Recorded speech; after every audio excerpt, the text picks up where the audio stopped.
Welcome. In this video I'm going to show you how you can rename your Xiaomi camera. First of all, open your camera, tap on the three dots in the right upper corner.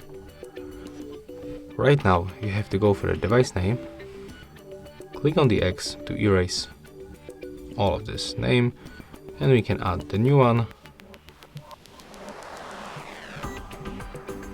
Click OK to confirm, and right now it's updated. When you go back, right here as you can see the name has changed. When you open this camera, the name is still right here, so we can simply try to reset the application and open it for another time.